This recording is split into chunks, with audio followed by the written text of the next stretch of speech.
Welcome to Sacred Heart Stories, our podcast all about Scrubs and the awesome people that made it what it is. This episode, we have the wonderful Bob Clendenin, who played the best oncologist at Sacred Heart, Dr. Paul Zeltzer. How you doing? Grady, how are you? It's a pleasure to be here. I'm good. And hopefully we'll hear a little bit about some of your stories from Sacred Heart. But Yes. first up, you appeared in season 1 for Scrubs. Did you manage to see much of the show, or was it still filming at that time? No, only a couple had aired, so I was able to see I think two episodes before I filmed, because I was sort of later on in the first season. I can't remember what number. But no, I had very little idea, and it was, my episode was just, I thought was going to be a one episode thing. I ended up getting a lot luckier than that and coming back a few times. But yeah, so I didn't know a whole lot about the show, and I certainly had no idea. Nobody had any idea that it was going to have the kind of incredible, devout, almost frenzied following that it does. Yeah, how did you go about getting the gig? For you, was it just because the show obviously wasn't out yet? It was just a normal gig. You go to, you do your audition. In this one, it was one of the first times where it was actually just an offer, and I didn't have to audition, which was, I kind of got a little full of myself, because that's pretty rare. And I think Bill Lawrence had either seen me in something else or, was familiar enough with my work that it was just, and it was just a fairly small part. Zeltzer just came out. I think I had one scene maybe. And so it was just an offer to come on and do the one episode. And then he and I ended up hitting it off and have had a pretty great creative relationship ever since. But yeah, that was lucky. And then did it with the same thing for Cougar Town. It was supposed to be one episode and then turned into 60 something. A lot of episodes. Yeah, which was great. That's always when it happens. It's way better than being hired for multiple episodes and them deciding that they'd like to just keep it at one. Yeah, you got to be doing something right if they keep calling you back. True, exactly. How is that experience? Do you just sit around and then the phone call rings and they're like, "Hey, we need you for another episode"?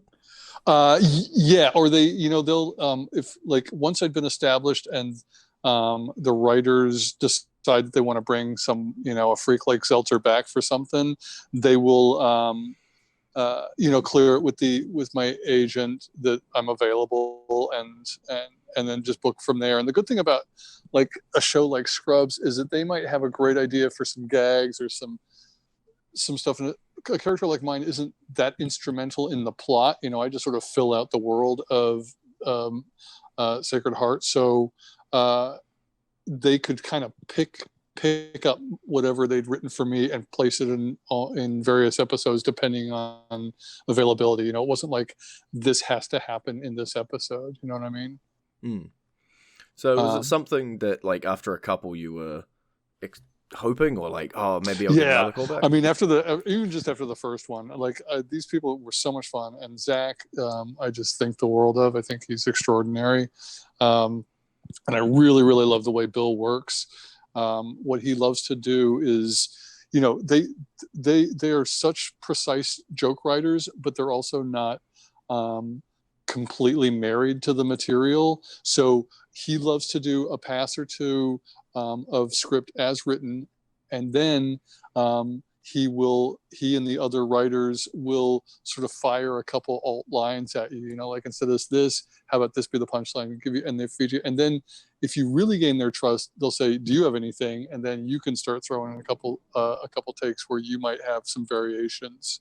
So it feels really collaborative, and you feel, I think, I tend to feel a lot more valued as a contributor than on some other shows when they're super sticklers and they don't give you much latitude to play with stuff. Mm. That answers one of my future questions of do you like working with Bill? But I guess that level of improv, or that level of confidence to be able to do stuff, do you get that often with shows, or is it just no? Bill is particularly rare and really exceptional in the amount that he trusts other or he trusts actors to deliver something. But he's also, one of the funniest guys I've ever known. So like clearly he knows his shit. So you have to sort of be guided by him, and then if he wants to hand the reins to you, you can take it.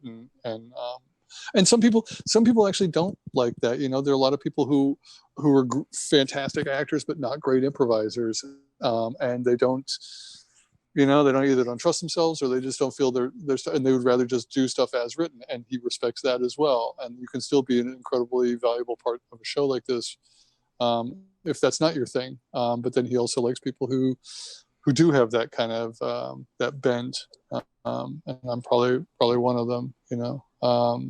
But yeah, back to your original question. It's not particularly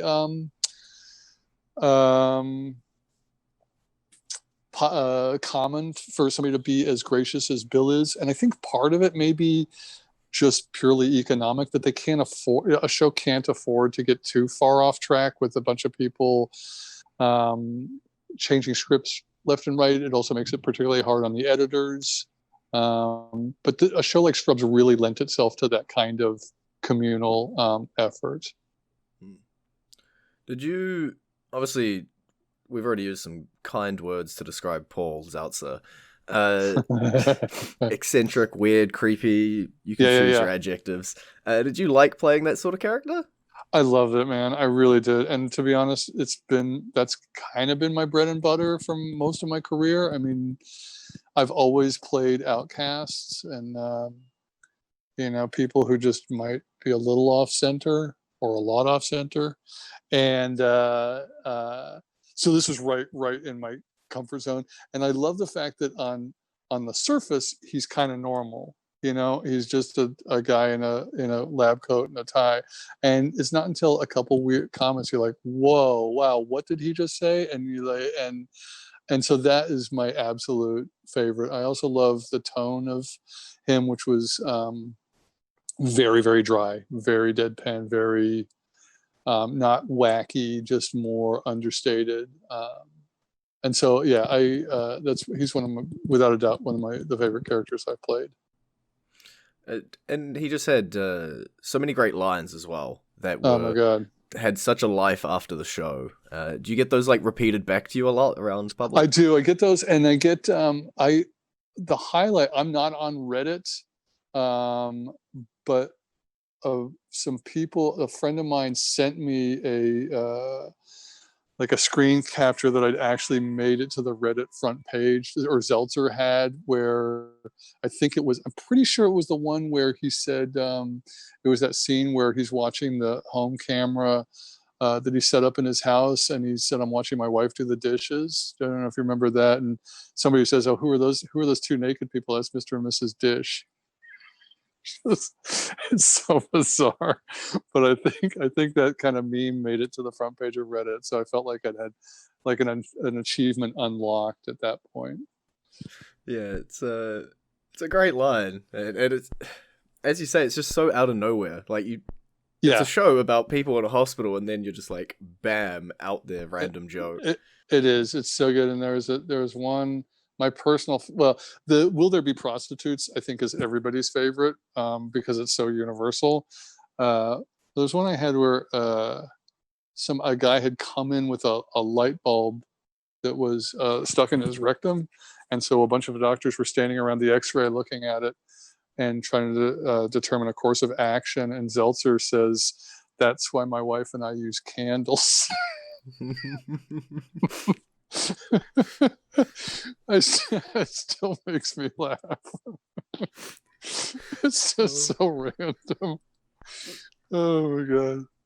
I don't think Zeltzer had a bad line. I don't think he did. And the great thing is, I also love the fact that I very rarely had very much of the heavy lifting. 80% of my lines were the joke lines, like so you don't have to lay down a lot of exposition or a lot of dialogue that's not paying off. It was just the what they call the blow to the scene. Yeah. It seems like the set is a pretty fun place. Everybody having a bit of a laugh. Yeah, without a doubt. It was extremely informal. This set was we shot in an abandoned what used to be a working hospital, and it was an extremely dog friendly set, which I found almost always indicates a really great, relaxed working environment. So there were dogs everywhere. You clearly were in, even the dressing rooms were still were old hospital rooms, and then they had the set, the parts of the set depending on what where they were shooting. But yeah, it was a super relaxed. All the producer writers were really, really chill, and they just knew this was a great gig, and everybody was thrilled to be on it. I don't think they knew what it was going to be until the second or third year, but it was really a phenomenon, I think. I guess other than playing with dogs, what was your typical activities between takes or between scenes and stuff like that? You were allowed to wander around. I didn't stray too far, because as a guest star, you don't want, you're always a little bit nervous for holding on to your job. You don't want to be the one that they're looking for because they need you to shoot. And when you're a guest star or a day player, I don't want to be the one that's caused the problem. So I didn't stray too far from where I was supposed to be. Apparently, in this particular hospital, all the crew guys were pretty terrified of the basement, because I guess it was the what served as the intermediary morgue for patients who had died, and so a lot of them were not in a joking way, actually did feel it was quite haunted. But I know other cast members would go down there and poke around and stuff like that. But it was just like any other set. You go around, I'd watch scenes. I'd go down to they had pretty good what they call craft service, the little munchies and stuff like that. Talk to other actors. It was very relaxed though. And I didn't want to leave at the end of the day. Throughout your time at Sacred Heart, the whole 8 seasons, do you have any experience that stood out to you, or was like a real highlight, something you got to do? I think possibly the finale, only because, and I was only brought back for that one scene where he travels down the hallway and he sees everybody, and you look down the hallway at these faces, and there was just a parade of the most wonderful characters that had been developed, and you saw kind of like this 8 season journey that he'd been through, and it was captured in this one hallway pass through, and I know that there were probably 100 other people that they could have filled that hallway with if they needed to. So to be selected or put in that group was kind of an honor. And the fact that I felt like because I was there, I'd had an impact on the show, and that was very that was touching to feel that I'd had a small part in such a milestone of a show. And then Scrubs closes its doors. Yes. And then it seems like another one opens. Bill moves on over to Cougar Town. And did you have to audition for that one, or was that another one? No, that was another offer, but again, it was just going to be one episode. I was just going to be her neighbor who was kind of spying on her, and then again, it worked out. I was really fortunate, because it was when they were trying desperately to get away from the whole cougar concept, and they had a I don't know if you remember, Barb was the real, like, the cougar in town, and she was the guest star that kind of came in and filled that role of not being part of the group, but being something that they bounced all their kind of jokes off and some of the plot lines off of. And because they were at the point in the series where they wanted to move away from the cougar concept and into much more of like a somebody used the expression "friends with wine," but I came in at the right time to then sort of take Barb's place as being the kind of bounce off character, that they could then still, again, not part of the group, but part of some of these plot lines. So it was just really good, really fortunate timing. And again, just like his other shows, ridiculously relaxed atmosphere. People loved being there, loved shooting. Courtney Cox is an absolute dream to work with. Every member of the cast was gracious and knew how lucky they were to be on that show, and it was just a pleasure to be on. Overall, like if you look at your IMDb page, it's a nightmare to scroll through. I think there's over 100 shows on there. What's it like, I guess, being spread across just so many properties? Like if someone says, I love this TV show, odds are you were on it at some time. Mm-hmm. I'm really happy, and I know how fortunate I've been. I love being that guy because I do have an ego that likes to be stroked, but I also like my private time and just being like a normal suburban dad. And so like the times when we would go out with somebody like Courtney, and I'd see how when you're at that level, how your life changes, it's not something that I particularly envy. So I really I love being in the supermarket and have somebody recognize me and say, oh man, can I get a picture? What was it like doing this? Can we do this? Blah, blah, blah. That thrills me. But then I can also go home and have a normal life. And I love the fact that I've been able to work on all these different sets and play, and I've done a ton of commercials too, and I love those, and just being able to kind of be a journeyman actor, and just whatever comes around next month is what we're going to do, and so I feel really, really fortunate that that's been the case. Yeah, you talk about people coming up to you like at the supermarket or whatever. Do you get to like spin the roulette wheel to see what they know you from? It's like, I can somebody like if you kind of look like a early 20-something stoner, I know that you recognize me from either Dude, Where's My Car or That 70s Show.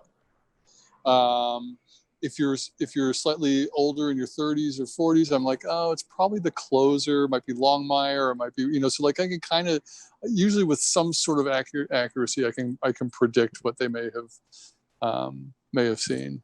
But then the other problem is that like I've done so many commercials and those are really insidious the way they implant themselves in people's brains. So like I will get people who won't know that I'm an actor, but they'll know that they know me, and they'll think it's from us going to school together, or ask if I ever worked in the HR department at AT&T, or it's like weird questions. Like I'm like, no, like I know you from somewhere, and what I've never come up with is a non-douchey way to say I'm on TV a lot. Yeah, it's a really hard thing to do. So I'd like, I don't know, I could be, who knows, maybe I look like somebody Across everything, commercials, TV, movies, everything, do you have a favorite or one that stands out? And you don't have to pick Scrubs. Regardless of your show, Scrubs would definitely be up there, only because like I said, the working environment was extraordinary. I did a show called Quick Draw, which was it was on Hulu. I don't even know if it made it to you guys down there, but it was the thing that made it kind of special was it was a fully improvised Western, and we did it for 3 seasons on Hulu, and I was the Undertaker. And again, it was a super kind of edgy, weird sense of humor to it. But that was a particularly fun show to shoot because the dialogue was fully improvised. They would write the storylines, but we would have no information about what we were supposed to say. So the director or the producers would say, okay, this is the information we need you to get out during the course of the scene. This is what just happened, and this is where we're going to next. Now we're rolling cameras, just start riffing, and sometimes it's really clunky and awful when you start off, but you start to the scene would find some shape. You'd find out some funny bits, then you'd do it again and it would start to take kind of mold itself. And I just loved that way of working. So that, and again, with really cool people. So that was kind of special. I remember that a big a moment or just an event I'll remember is I did a LA Confidential, and that was pretty early on in my career, and so I was really kind of green, and but this movie had these people that had Russell Crowe in it before anybody really knew him. Guy Pearce, Kim Basinger was the big name, Kevin Spacey was in it, but you got a sense of like, oh, this film is going to be pretty monumental. Like this is, and sure enough, like with all the Oscar nominations and stuff, it was that was kind of a cool thing just to be a part of, even though I was only there for a couple of days, but it was cool to be a part of. You mentioned the sort of regular suburban dad lifestyle. So does that mean that jumping between these shows is a lot of downtime or time to just be normal? Yeah, there really is. It was nice when I was on Cougar Town because I was pretty regular and I was going to work most, at least 3 days a week or something. But when you're just doing guest star, like on a show and then auditioning for 2 weeks until you get another show that you go on, there is a lot of downtime. And as I'm getting older, the roles are starting to thin out a little bit. So the downtime's getting a little bit longer. You're starting to get a little more panicked about, I haven't worked in a month or 2 months or whatever. And this is all pre-COVID, so like there was panic before then. But so I try to find stuff to keep me kind of sane. Like I do a lot of carpentry, and I try and volunteer with my kids' activities, and coach Little League and stuff like that, and be active. Because I think I've got friends who, when they don't work for long periods of time, can end up going to a really dark, kind of angry place, and I think it ends up hurting you creatively too. I don't think your work as an actor is as good because you're just pissed off all the time, or you're so desperate for this job it shows when you audition. So I think it's kind of trying to stay mentally healthy is a pretty big element. Do you enjoy that process, I guess pre-COVID, of the auditions and just running around? I guess I don't really like. The audition process itself is weird because it's so much of it's tied into this one moment. It's like if I tank this, it all just goes away, and you feel sometimes like you're being judged by a group that doesn't know you, and there's not much of a process in, hey, try it this way, that was good, do something else. It's just like you do it, you leave, and then you don't hear. And so no, I think if I'm being honest, I don't love it. I love working on set, and I love that process. The actual audition process is kind of messed up, and some people are really good at it, and I don't think I'm terrible at it. I just don't love it. Yeah. And lastly, do you think acting stuff at the moment, do you think you're ever going to need to fall back to engineering? Oh man, I would be such a disaster at this point. No, that's not going to happen. But here, get this though, because of COVID, I haven't even auditioned in 4 months, so I am now officially a handyman on one of these handyman apps where like I'm going around if anybody needs a play set put together or an IKEA bookshelf, I'm there for it. I just need to stay busy. I'm doing a lot of work around the house, but it's not like you can travel or, it's just, we're kind of just homebound. This is just so trippy. I don't even know. Hope we get through it soon. Yeah. So you need your IKEA disc put up, and you can call Paul Zeltzer to come in. Yeah, you can call Zeltzer if you're willing to let that into your house. Yeah, I don't know if I would be. I know that's a judgment call, isn't it? Tell me who else have you had on the show, or who else are you? Do you have anybody lined up? You got crew members, or are there a lot of super fans, or who are you kind of targeting? It's pretty much, I guess, anyone, cast or crew, because I guess crew often aren't interviewed for stuff like this, and no, but I think it's cool to get their perspective. I feel like they're gonna have cool stories about, because they're on set just as much, if not more, than the actors. For sure, yeah. All this stuff, so I'm down for that. At the moment, just whoever I can get a hold of. At the moment, we had Cabbage on in the first episode, and just trying to spread our wings and. Sure, of course. See who can pull on. Have you listened to Zach and Donald's? Yeah, it's good, isn't it? It's good. I just hope it's opening. I guess people who haven't seen Scrubs before, and you watch that and you're like, oh, I might check this out, and just sort of open that world up to more people. I think is what you're doing. It's real great. Now, how did you feel about the college years? Yeah. Yeah. Let down? It was it was disappointing, wasn't it? I mean, it was hard. I mean, you know what? I don't blame them for trying. No.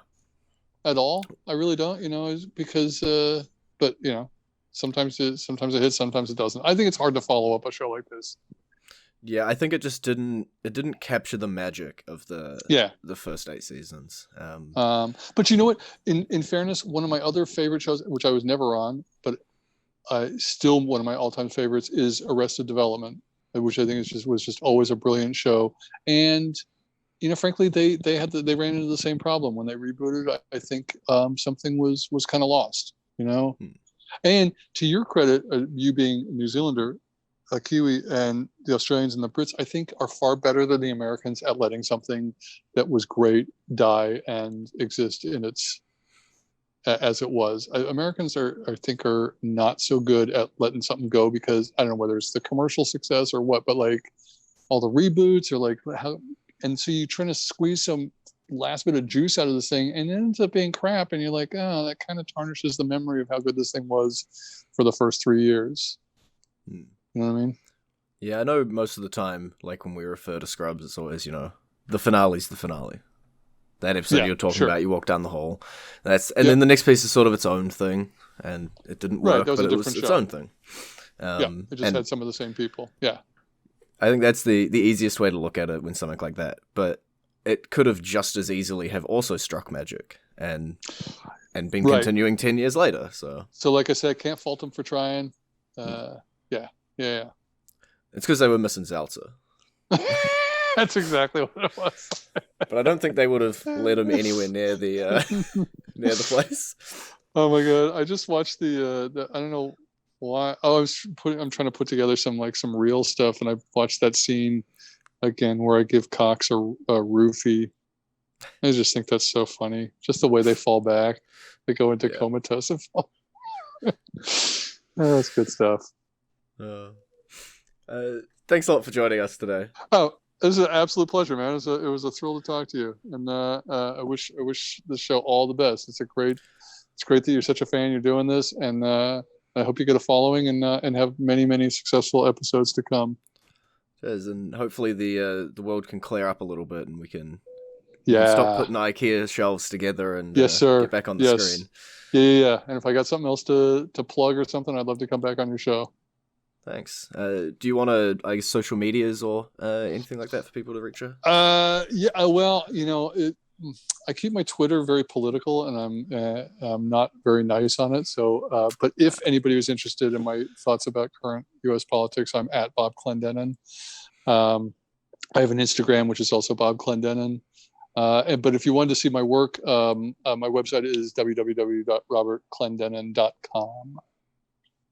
Sweet. And go check that out. And I think you have a picture of you putting together some carpentry work on there as well. I do. I got some of my carpentry stuff on there, some of my handyman stuff. Yeah, absolutely. All right. Thanks a lot. All right, man. Great. It's good talking to you. Cheers. Take care.